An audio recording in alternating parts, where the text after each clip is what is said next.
الحمد لله وكفى وسلام عباده الذين اصطفى أما بعد فأعوذ بالله من الشيطان الرجيم بسم الله الرحمن الرحيم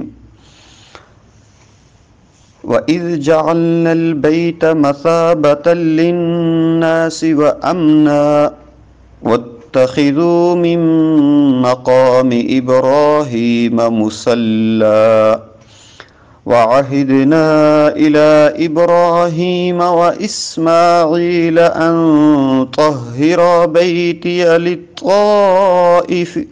للطائفين والعاكفين والركع السجود.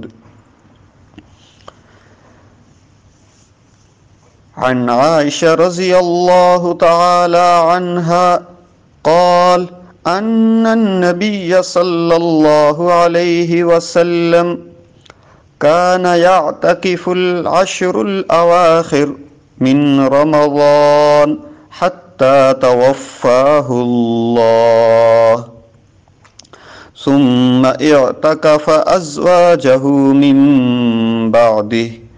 سبحان ربك رب العزة عما يصفون وسلام على المرسلين والحمد لله رب العالمين. اللهم صل على سيدنا محمد وعلى آل سيدنا محمد وبارك وسلم.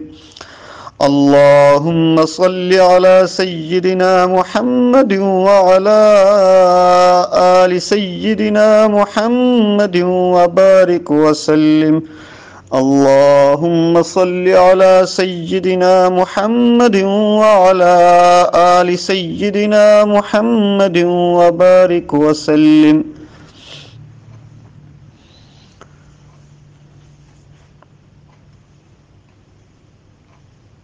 الہی تیری خاطر ہو میرا جینا میرا مرنا. الہی تیری خاطر ہو میرا جینا میرا مرنا، میرا رکنا میرا چلنا.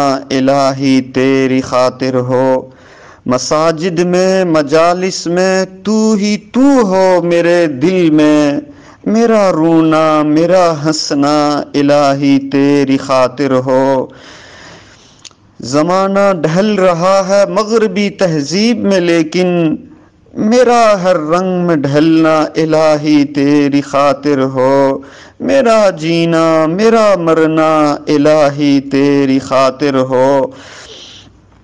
تیری منشا میری منزل یہ دل ایک پل نہ ہو غافل، یہ دل ایک پل نہ ہو غافل. سرے میداں میرا گرنا الہی تیری خاطر ہو. میرا حاجت روا تو ہے میرا مشکل کشا تو ہے. جفا کرنا وفا کرنا الہی تیری خاطر ہو. تیری چاہت کی دعوت میں سرے بازار یوں پھرنا، تیری چاہت کی دعوت میں سرے بازار یوں پھرنا. میرا گوشہ نشیں رہنا الہی تیری خاطر ہو. میرا اعتکاف میں بیٹھنا الہی تیری خاطر ہو. میرا جینا میرا مرنا الہی تیری خاطر ہو. وفا کی راہ میں چلتے ہوئے دیوانے ہدہد کا غبار راہ کو ملنا الہی تیری خاطر ہو. میرا جینا میرا مرنا الہی تیری خاطر ہو. الہی تیری خاطر ہو. قرآن عظیم الشان میں اللہ سبحانہ وتعالی سورۃ البقرہ کی آیت نمبر 125 میں ارشاد فرماتے ہیں وَإِذْ جَعَلْنَا الْبَيْتَ مَثَابَةً لِلنَّاسِ وَأَمْنًا وَاتَّخِذُوا مِن مَّقَامِ إِبْرَاهِيمَ مُصَلًّى. اور وہ وقت یاد کرو جب ہم نے بیت اللہ کو لوگوں کے لیے ایسی جگہ بنایا جس کی طرف وہ لوٹ لوٹ کر جائیں اور جو سراپائے امن ہو۔ وَاتَّخِذُوا مِن مَقَامِ إِبْرَاهِيمَ مُصَلًّى، اور تم مقام ابراہیم کو نماز پڑھنے کی جگہ بنا لو۔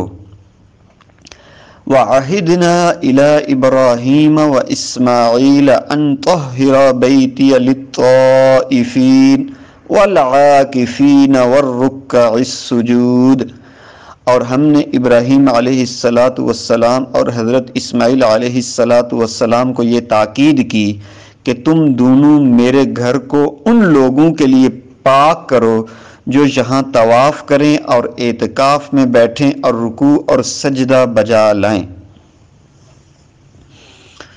جی، آج کی ہماری مجلس اعتکاف ورکشاپ ہے۔ اس میں ہم اعتکاف کو قرآن حدیث کی روشنی میں انشاءاللہ سیکھیں گے۔ اعتکاف کے لفظ کا تقریباً قرآن عظیم الشان میں 9 جگہ پر تذکرہ ہوا ہے۔ جو لفظ اعتکاف اور 2 جگہوں پر جو آج ہم تذکرہ کریں گے مختصر سا تذکرہ ہوا ہے، باقی جگہوں پر اعتکاف کا لفظ صرف استعمال ہوا ہے اعتکاف کے معنی میں۔ اس آیت کی اس آخری حصے میں وَعَهِدْنَا إِلَىٰ إِبْرَاهِيمَ وَإِسْمَاعِيلَ أَن طَهِّرَ بَيْتِيَ لِلطَّائِفِينَ وَالْعَاكِفِينَ، اس کا ترجمہ دوبارہ سن لیں۔ اللہ سبحانہ وتعالی ارشاد فرماتے ہیں کہ ہم نے ابراہیم اور اسماعیل علیہ السلام کو یہ تاکید کی کہ تم دونوں میرے گھر کو ان لوگوں کے لیے پاک کرو جو یہاں طواف کریں اور اعتکاف میں بیٹھیں۔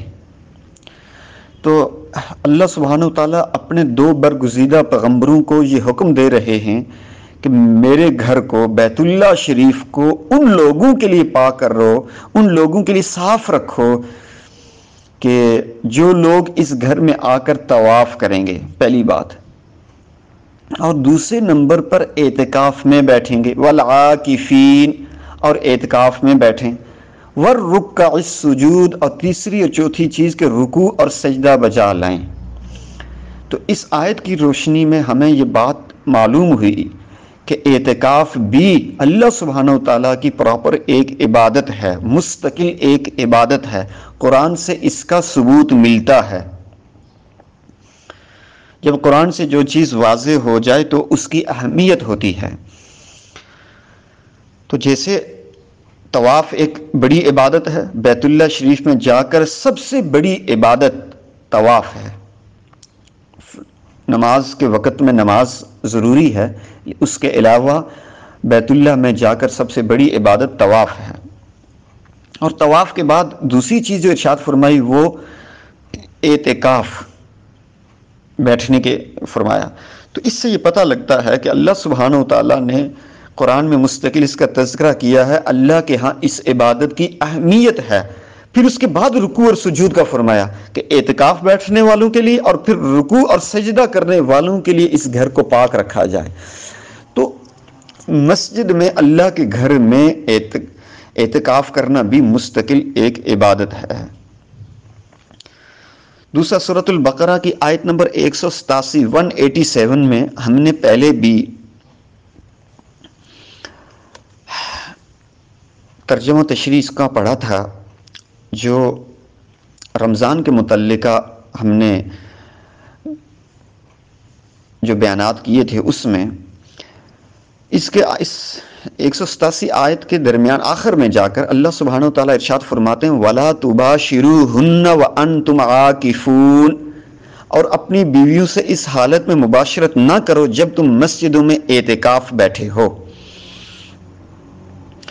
تو اب یہاں اس جملے سے بھی یہ بات واضح ہو رہی ہے کہ اللہ سبحانہ وتعالیٰ کے ہاں اس اعتکاف کی اہمیت ہے، فضیلت ہے، اور اللہ سبحانہ وتعالیٰ نے جیسے رمضان المبارک کے مبارک مہینے میں روزے کے دوران بیویوں سے دور رہنے کا حکم دیا کہ تم لوگ اپنی بیویوں سے دور رہو، تو ایسے ہی اعتکاف کی حالت میں بھی واضح حکم دیا کہ تم اعتکاف سے دور رہو۔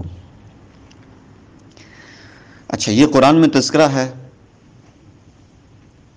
اب ہم احادیث مبارکہ میں محبوب صلی اللہ علیہ وسلم نے کیا کچھ ارشاد فرمایا، ہم کچھ احادیث بھی پڑھ لیتے ہیں۔ سب سے پہلے قرآن، پھر احادیث مبارکہ۔ احادیث میں بخاری شریف کی جو روایت ہے، حضرت عبداللہ بن عمر رضی اللہ تعالی عنہ فرماتے ہیں کہ رسول اللہ صلی اللہ علیہ وسلم رمضان کے آخری 10 دنوں کا اعتکاف فرماتے تھے۔ بخاری شریف کی ایک دوسری حدیث جو آج اس نے خطبے میں بھی پڑھی کہ حضرت اماں عائشہ صدیقہ رضی اللہ تعالی عنہ فرماتی ہیں کہ اللہ کے نبی صلی اللہ علیہ وسلم رمضان کے آخری 10 دنوں کا اعتکاف کیا کرتے تھے، یہاں تک کہ اللہ سبحانہ وتعالی نے آپ کو وفات دے دی، اور اس کے بعد آپ کی ازواج مطہرات اس اعتکاف کے عمل کو سر انجام دیتی رہیں۔ یہ بھی بخاری شریف کی حدیث مبارکہ ہے۔ اگلی بخاری شریف کی حدیث مبارکہ میں حضرت ابو ہریرہ رضی اللہ تعالی عنہ فرماتے ہیں کہ رسول اللہ صلی اللہ علیہ وسلم ہر رمضان میں 10 دن کا اعتکاف فرماتے تھے، لیکن جو آپ کی وفات کا سال تھا تو آپ نے 20 دن کا اعتکاف فرمایا۔ علماء نے لکھا ہے کہ آپ نے 20 دن کا اعتکاف اس لیے فرمایا تھا، ایک بات یہ لکھی ہے کہ آپ کو منکشف ہو گیا تھا کہ یہ آپ کا آخری رمضان ہے۔ جیسے عاجز نے پہلے بھی رمضان کے متعلقہ جو مجالس چلتی رہیں، اس میں عاجز نے بار بار اس بات کی اہمیت پر زور دیا تھا کہ رمضان المبارک کے اوقات، یہ جو وقت ہیں بہت قیمتی اوقات ہیں، ان کو ضائع نہیں انہیں دینا چاہیے۔ فضول کاموں میں، فضول لغویات میں سے ہمیں ہر صورت ہر ممکن بچنا ہوگا، اور ان اوقات کو ہم نے قیمتی بنانا ہے، نہیں تو یہ وقت ہمارا ضائع ہو جائے گا۔ تو محبوب صلی اللہ علیہ وسلم کو اس رمضان کے ایک ایک لمحے کا احساس تھا، تو وہ باوجود بخشے بخشائے ہونے کے، ایک تو امت کی تعلیم کے لیے، اور دوسرا اپنے رب کے ساتھ وفا کرنے کے لیے، اور رب کے فضل و کرم کا شکر ادا کرنے کے لیے وہ کثرت کے ساتھ اعمال کرتے تھے، اور رمضان میں پہلے سے زیادہ وہ ڈٹ کے اعمال کرتے تھے۔ اور جب محبوب صلی اللہ علیہ وسلم پر معاملہ منکشف ہوا کہ یہ میرا آخری رمضان ہے، تو اس رمضان میں 10 دن کے بجائے 20 دن کا اعتکاف فرمایا۔ 20 دن اللہ کے عشق و محبت میں، اللہ کے گھر میں ڈوب کے گزارے۔ تو اس لیے آپ صلی اللہ علیہ وسلم نے ایک چیز تو یہ کہ جب اندازہ ہوا کہ یہ میرا آخری رمضان ہے، تو آپ صلی اللہ علیہ وسلم کے دل میں یہ بات آئی کہ اعمال کی کثرت کی جائے، تاکہ امت کو عمل خیر میں جد و جہد کرنا سمجھ آئے کہ یہ کتنی عظیم چیز ہے۔ اور بعض حضرات فرماتے ہیں کہ آپ نے یہ 20 دن کا اعتکاف اس لیے فرمایا تھا کہ آپ نے اس سے پہلے رمضان میں سفر کی وجہ سے اعتکاف نہیں کیا تھا، اس لیے پچھلے سال اعتکاف نہ کر سکنے کی وجہ سے اس سال 20 دن کا اعتکاف فرمایا۔ بہرحال بعض حضرات یہ فرماتے ہیں کہ یہ دونوں باتیں تھیں، کیونکہ ایک تو پچھلے سال کا بھی اعتکاف رہتا تھا، اور دوسرا آپ علیہ السلام کو اپنے اس معاملے کا بھی یہ معاملہ واضح ہو گیا تھا کہ یہ میرا آخری رمضان ہے۔ تو آپ علیہ السلام نے پچھلے رمضان کی جو کمی ہوئی تھی اس عبادت میں، حالانکہ وہ بھی سفر بھی عبادت کی بنیاد پر تھا، لیکن جو مسجد میں بیٹھ کر اللہ کے ساتھ خاص عشق و محبت کا معاملہ کرنا تھا، وہ اس سال فرمایا کہ میرا آخری رمضان ہے، تو پچھلے رمضان کا، جسے ہماری زبان میں کہتے ہیں، کفارہ بھی ادا ہو جائے گا۔ حالانکہ نبی علیہ السلام تو وہ پچھلا رمضان بھی تو ان کا قیمتی تھا، اس میں تو کوئی کمی کوتاہی نہیں تھی۔ تو بہرحال اس سے ہمیں یہ سبق ملتا ہے کہ آپ علیہ الصلوۃ والسلام کی نظر میں رمضان کی کتنی اہمیت تھی، اور پھر رمضان المبارک کے مبارک مہینے میں اعتکاف کی کتنی اہمیت تھی۔ اللہ اکبر۔ یہ بخاری شریف کی حدیث آج اس نے پڑھ کے آپ کو سنائی ہے۔ آگے سنن ابن ماجہ کی ایک روایت ہے، حضرت ابو سعید خدری رضی اللہ تعالیٰ عنہ فرماتے ہیں کہ محبوب صلی اللہ علیہ وسلم نے رمضان المبارک کے پہلے عشرہ میں اعتکاف فرمایا، اور پھر دوسرے عشرہ میں اعتکاف فرمایا، پھر ترکی خیمہ سے جس میں اعتکاف فرما رہے تھے سر باہر نکال کر ارشاد فرمایا کہ میں نے پہلے عشرہ کا اعتکاف شب قدر کی تلاش اور اہتمام کی وجہ سے کیا تھا، پھر اس کی وجہ سے دوسرا عشرہ میں اعتکاف کیا، پھر مجھے کسی بتلانے والے یعنی فرشتہ نے بتلایا کہ وہ رات اخیر عشرہ میں ہے، لہٰذا جو لوگ میرے ساتھ اعتکاف کر رہے ہیں وہ اخیر عشرہ کا بھی اعتکاف کریں۔ مجھے یہ رات دکھلا دی گئی تھی، پھر بھلا دی گئی۔ اس کی علامت یہ ہے کہ میں نے اپنے آپ کو اس رات کے بعد کی صبح میں گیلی مٹی میں سجدہ کرتے دیکھا، لہٰذا اب اس کو اخیر عشرہ کی طاق راتوں میں تلاش کرو۔ راوی کہتے ہیں کہ اس رات میں بارش ہوئی اور مسجد چھپر کی تھی اور وہ ٹپکی، اور میں نے اپنی آنکھوں سے نبی کریم صلی اللہ علیہ وسلم کی پیشانی مبارک پر کیچڑ کا اثر 21ویں کی صبح کو دیکھا۔ تو اعتکاف کا ایک مقصد یہ ہے کہ یکسوئی کے ساتھ اللہ سبحانہ وتعالیٰ کی عبادت کی جائے، اور ایک بڑا مقصد یہ ہے کہ شب قدر کا حصول، شب قدر کی رات نصیب ہو جائے۔ اور ایک حدیث مبارکہ میں ارشاد فرمایا کہ معتکف گناہوں سے محفوظ رہتا ہے، اس کے لیے نیکیاں اتنی ہی لکھی جاتی ہیں جتنا کہ کرنے والے کے لیے۔ تو اس حدیث میں اعتکاف کرنے والوں کے لیے اتنی نیکیوں کی بشارت سنائی گئی ہے جتنی کہ کرنے والے کے لیے۔ اس کا مطلب یہ ہے کہ اعتکاف کرنے والا اعتکاف کی وجہ سے بعض نیک اعمال نہیں کر سکتا، مثلا مریض کی عیادت، جنازہ میں شرکت وغیرہ۔ ایسے اعمال کے بارے میں کہا گیا ہے کہ اعتکاف کرنے والا اگرچہ وہ والے اعمال جو باہر کے تھے وہ نیک اعمال نہیں کرتا، مگر اس کو اتنا ہی اجر و ثواب دیا جاتا ہے جتنا کہ وہ والے اعمال کرنے والے کو دیا جاتا ہے۔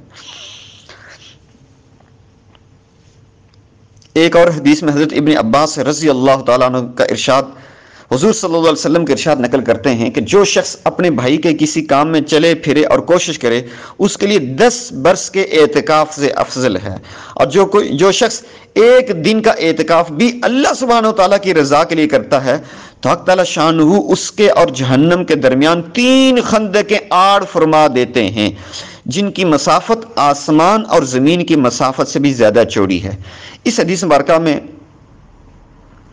2 چیزیں، ایک چیز یہ ہے کہ جو بھائی اپنے کسی دوسرے مسلمان بھائی کی خدمت میں، اس کے کام میں لگا رہا اور اس کا کوئی مسئلہ حل کیا، اس کی کسی پریشانی کا ازالہ کیا، تو اس کے لیے کوشش کی، اس کے لیے وہ گھر سے اس کی پریشانی دور کرنے کے لیے یا اس کی حاجت پوری کرنے کے لیے کوئی بندے نے کسی نے کوشش کی، وہ پورا کرے نہ کرے وہ بات کی بات، لیکن وہ گھر سے نکل پڑا، تو اس کے لیے 10 برس کے اعتکاف سے بھی زیادہ افضل ہے۔ کسی مسلمان کی مصیبت کو دور کرنا، اس کی حاجت کو پورا کرنا، یہ کتنا بڑا عظیم عمل ہے۔ تو ہمیں اپنے مسلمان بھائیوں کی پریشانیوں کا احساس کرنا، اپنے رشتہ داروں کا، اپنے دوست احباب کا، اپنے والدین کا، اپنے بیوی بچوں کا، اپنے بہن بھائیوں کا، ان کا خیال کرنے پر کتنے اللہ پاک راضی ہوتے ہیں کہ ایک طرف 10 سال کوئی اعتکاف کرے تو اس سے بھی زیادہ افضل فرمایا 10 سال کا۔ تو ہمیں اپنوں کے مسائل سے بے خبر نہیں ہونا چاہیے، اپنوں کے مسائل سے ہمیں ہر وقت باخبر رہنا چاہیے، اور خصوصاً اپنے والدین، اپنے بیوی بچے، اپنے بہن بھائیوں کے مسائل سے پوری طرح باخبر رہنا چاہیے، اور ان کی حاجت کا پورے کرنے کے لیے ہر ممکن کوشش کرنا چاہیے، اور خصوصاً بالخصوص دین کے معاملات کا بھی ہمیں پوری طرح باخبر رہنا چاہیے، اس کا بھی احساس ہونا چاہیے کہ دین کے دعوت کے معاملے میں، دین کے اشاعت کے معاملے میں کیا کچھ کمی کوتاہی ہو رہی ہے، اس میں کیا کچھ رول ادا کر سکتا ہوں، میں اللہ کے دین کا کس طرح سے معاون بن سکتا ہوں۔ جی ہاں، جب دنیا والوں کا احساس کرنے کا ہے تو کیا اللہ کے دین کا ہم احساس نہیں کریں گے؟ اگر انسانوں کا احساس کرنے کا ہمیں اتنا حکم دیا گیا ہے تو یہ جو دین اسلام ہے، اس کے لیے تو میرے اور آپ کے پیارے آقا صلی اللہ علیہ وسلم نے اپنا جسم مبارک لہو لہان کروایا، در در کی ٹھوکریں کھائیں، لوگوں کے پتھر کھائے، تانے سنے، گالیاں سنی، تو اس دین اسلام کی اشاعت کا، اس دین اسلام کو لوگوں تک پہنچانے کا جو ذمہ داری ہے، کیا ہم اگر اس کا رمضان میں کریں گے یا اعتکاف کی جگہ اس کا خیال کریں گے، وہ کام کریں گے، کہ اللہ سبحانہ وتعالیٰ ہمیں 10 سال کے اعتکاف سے زیادہ اجر و ثواب نہیں عطا کریں گے؟ اس بات کو بھی سمجھیے۔ ہم ایک نظریاتی مسلمان ہونا چاہیے۔ وہ مسلمان، نظریاتی مسلمان وہ ہوتا ہے جو ہر مرحلے پر، زندگی کے ہر قدم پر، خوشی میں، غمی میں، پریشانی میں، ٹینشن میں، محفل میں، تنہائی میں وہ اللہ کے دین کے بارے میں فکر مند رہتا ہے، وہ اس دین کے بارے میں سوچتا رہتا ہے کہ میرے آقا صلی اللہ علیہ وسلم کا یہ دین اللہ کے بندوں تک کیسے اور کب پہنچ سکتا ہے۔